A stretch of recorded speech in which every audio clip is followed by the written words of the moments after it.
આપણે એસ્પાયરમાં first time introduce કરી રહ્યા છીએ વર્લ્ડના અસેસમેન્ટ ડિવાઇસીસ જે ગુજરાતમાં ફર્સ્ટ ટાઈમ છે. 2 ડિવાઇસીસ આપણે ઇન્ટ્રોડ્યુસ કરી રહ્યા છીએ. First is ForceDecks and second is dynamometer.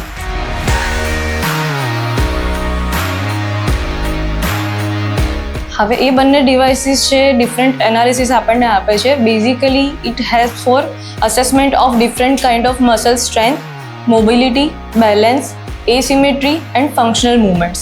જેમાં જે ડાયનેમોમીટર છે એ ડિવાઇસ આપણને હેલ્પફુલ છે મસલની સ્ટ્રેન્થ એનાલિસિસ કરવા માટે, અને સેકન્ડ ઇઝ બધા જ જોઈન્ટની રેન્જ ઓફ મોશન માટે.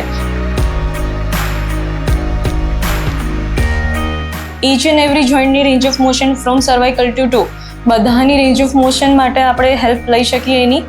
Second is ફોર્સડેક્સ.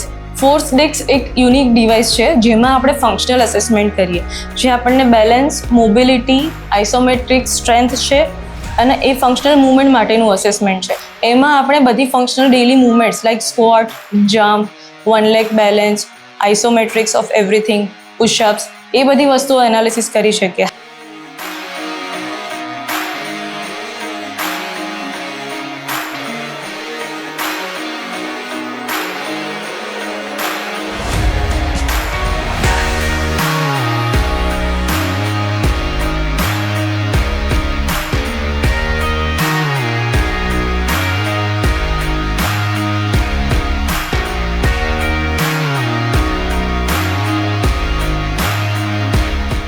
જે ફોર્સડેક્સ છે એમાં આપણે મૂવમેન્ટ જ્યારે પરફોર્મ કરાવીએ છીએ, દેટ ઇઝ હેલ્ધી ઇન્ડિવિજ્યુઅલ, કોઈ એથ્લેટ છે, નોન એથ્લેટ છે ઓર ઇન્જર્ડ પર્સન, તો એ આપણને હેલ્પ કરશે બધી જ વસ્તુનું એનાલિસિસ માટે કે એસિમેટ્રી રાઇટ અને લેફ્ટમાં કેટલી આવે છે, પાવર ડિફરન્સ કેટલો છે, કેટલા ટાઈમમાં વેરિએશન આવે છે, એ બધી વસ્તુઓનું એનાલિસિસ આપણને એમાંથી મળશે. આ બંને ડિવાઇસીસની હેલ્પથી આપણે ઇન્જરી પહેલાંનું અસેસમેન્ટ, ઇન્જરી પછીનું assessment, as well as operation પછીનું ઇમિડિયેટ અસેસમેન્ટ, રિહેબ પ્લાન કર્યો છે તો રિહેબ ઇન્ટ્રોડ્યુસ કર્યા પછીનું અસેસમેન્ટ, એવી રીતે કમ્પેરેટિવ ડેટા આપણને મળતો રહેશે અને આપણને બેટર રિહેબ પ્લાન બનાવવા માટે હેલ્પફુલ રહેશે, જે એથ્લેટની રિકવરી અને રિટર્ન ટુ સ્પોર્ટ્સ માટે બહુ જ હેલ્પફુલ છે.